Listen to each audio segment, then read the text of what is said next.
Back. Great to be with you. Doug, let me start with you. Is arming our teachers, is that one of the answers to gun violence in this country?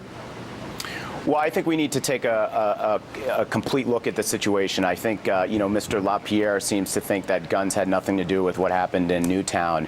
The reality is it's interesting to listen to Republicans talking about putting armed police officers in schools when they've spent the last 2 or 3 years voting against funding local and state officials, including first responders and police officers. So it'd be interesting to hear from them where the money is going to come from. I'm supportive of having security officials in schools, but I think we also need to look at other issues, including the sale of guns. Doug, unless you have a full-scale security team. I mean, some of our high schools, especially in this country, we're talking 2,000, 2,500, 3,000 kids. These campuses are sprawling. If you've got a 62-year-old retired cop sitting in the front office with a handgun, how much good does that really do? It was a diversion by Mr. LaPierre in terms of trying to focus the conversation elsewhere and not on the issue of gun safety and the issue of high-capacity magazines and assault rifles that are being sold. He's trying to kind of hold up a sign and say, look over here, and talk about putting security guards and arming them in schools. Yeah. But that's not the real issue. The real issue is the availability of these guns to folks who really absolutely should not have them. Here's another issue, Colin. Washington Post reporting here that gun sales in this country have absolutely soared since the December 14th shootings in Newtown, Connecticut. The Post says 8 days after Newtown, more than 5,100 requests in a single day for background checks by gun buyers. That was a record in Virginia. State Police in Maryland say they're going to receive more than 8,200 gun permit applications in December alone. Why does there seem to be such a rush to arm after a tragedy like this, Colin? Well, the principal reason why people rush to buy guns is because they fear that if they don't buy them now, they won't be able to buy them later. Furthermore, if there are some kinds of guns that are proposed to be banned, those are exactly the kinds of guns that people would want to buy before they're banned. So there really shouldn't be any surprise about the nature or the timing. There's no question that this was an unspeakable tragedy. I'm not trying to suggest that. All I'm saying is that the habits that you're pointing out of gun buyers after an emergency are completely rational and have been proven time over time to be the case. Manu, is that rational? Is it rational for folks to go out and apparently stock up for the revolution after a massive shooting? That's not fair. That's not a fair question. What part was not fair? Stock up for the revolution. This is not about stocking up for the revolution. There have been a number of people who have said since Newtown, along the lines of what you said, that one of the reasons that they are taking up arms is because they fear that the government is going to come after them and try to take their guns away. And with reason. Look at what Senator Feinstein said. Look at what Governor Cuomo said. Look at all the talk. Those are assault weapons bans. Those aren't. That's a far cry from taking guns away. They're talking about confiscation as an option. Check your own news sources on both of those. Both of those politicians have specifically said within the last 3 days that confiscation is an option for the measures that they're proposing. Hey, Craig. Go ahead, Manu. Real quick. I would say. Go ahead, Manu. Go ahead.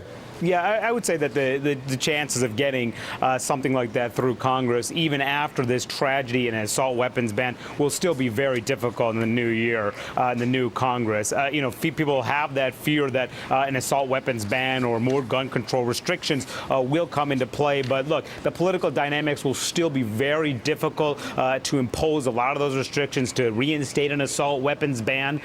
Getting that through will be hard. Yes, the debate has changed since Newtown, and Democrats are talking about this issue again when they've been afraid to do so for years. But actually enacting legislation is going to be a very, very tall order in the next Congress. We've got to take a quick break. When we come back, we're going to talk about some fiscal cliff stuff. But I also want to pick up where we just left off, because there is some polling that's out that speaks to what you just said about the sort of the political sentiment and the political will in this country to do something about guns. We're going to talk about that and, of course, the fiscal cliff right after this. All right, welcome back. This is the Brain Trust. Colin Hanna there, president of Let Freedom Ring. Politico's Manu, Raju, Doug Thornell as well, Democratic strategist. I want to pick up where we left off. We were talking about guns. Doug, I know I cut you off. I'll start with you in just a second. Washington Post, again, this is another poll that was taken. This is a Gallup poll, and it shows that 58% of folks in this country, up from 44% last year, 58% support new gun measures. But when you ask them what kind of measures, the numbers begin to fall off considerably. It's akin to asking folks about tax loopholes, and they'll say, oh, you know, I think we should close loopholes. And you start talking about specific tax loopholes, and all of a sudden everyone, we don't want to lose mortgage interest deduction. Doug, what do we do? How do we bridge that chasm?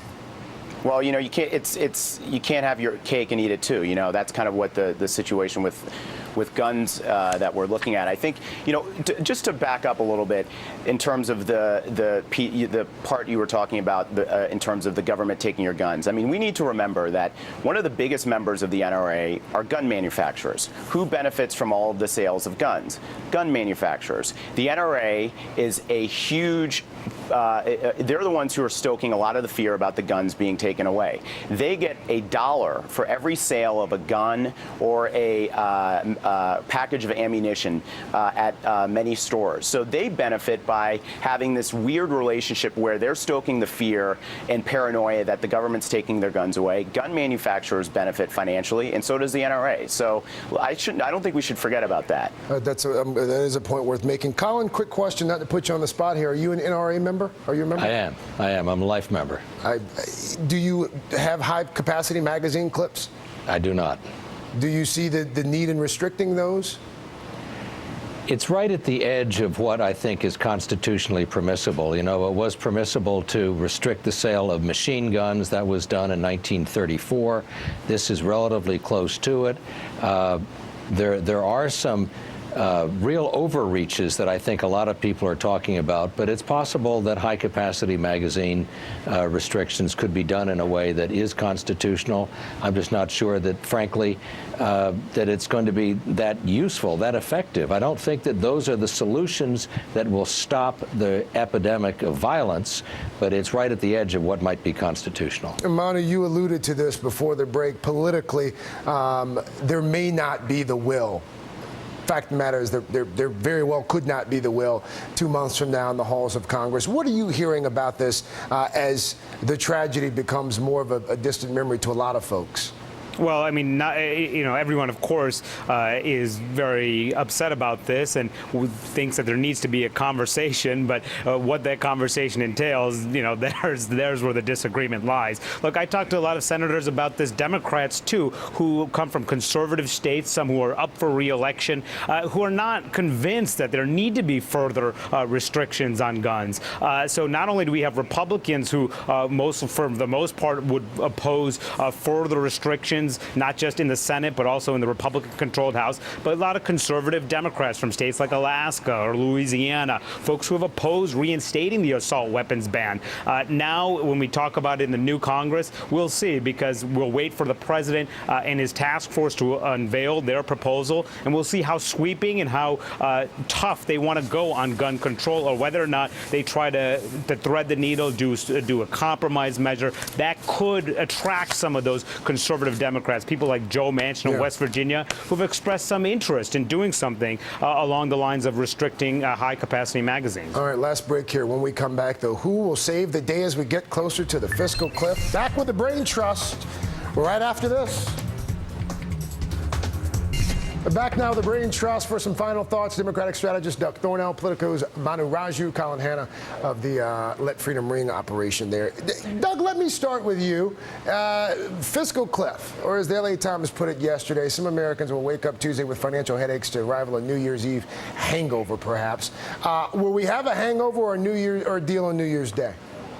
I don't think we're going to have a deal on New Year's Day. I think the politics right now, it seems that Republicans feel like it's better for them to cut taxes on January 1st or January 2nd than to do it now and protect middle-class Americans. So I think that we won't have a deal. Colin, what type of agreements do you think have to be made behind closed doors for this thing to happen? And do you think this thing can still happen?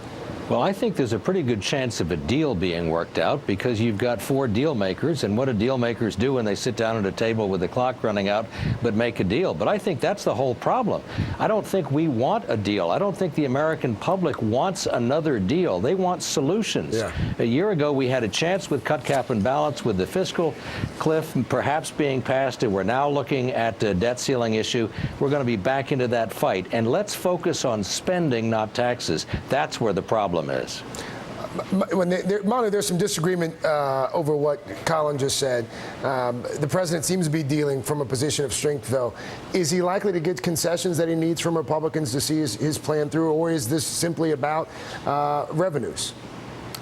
This is mostly about revenues at this point. I think any deal that you will see the next day is going to be very narrow in scope. Will pretty much mostly deal with the issue of revenues and will show Republicans really backing down for their no tax position and allowing a rate increase of some kind. That said, I'm still very skeptical that they can get to a point that can get all sides agreeing to something, and something that the Republicans can agree to in the House. There's a very I think a slim chance of that happening, but if anything happens, it's going to be a small scope deal, not the big deal that they've been talking about for a long time. Colin, are you at all surprised that John Boehner has essentially been sidelined at this point to a certain extent? I'm not surprised, given the way the president has chosen to conduct this debate. And again, I say that the issue is frankly the wrong issue. How has that been? How would you characterize the way he's conducted the debate? He has been completely intransigent on several occasions. I understand that he has said, we're not talking about that. I won. These are the consequences of an election. So he has not been operating in a deal-making mode, even though he stands before the cameras occasionally and says it. I think he's got a better chance to work a deal out through the Senate and then back it in through the House. Doug, last word. Go ahead, Doug. Yeah, where have Republicans been? They haven't bent at all. The president has been. He reduced his revenue, the amount of revenue he's asking for. He wants to cut taxes for small businesses and individuals. He's bent on Medicare. So I think that's a little bit of an inaccurate way to describe what's going on. I think we're going to have to leave it there. Doug, Colin, we're going to have to leave it there. Thank you so much, Manu. I really enjoyed having you guys with us. We usually like to have a few ladies here, but this was okay. All right. Well, thanks a lot, and Happy New Year. Happy New Year to all of you as well. That's our show for today. Tune in tomorrow when Congress is in session. I'll host our live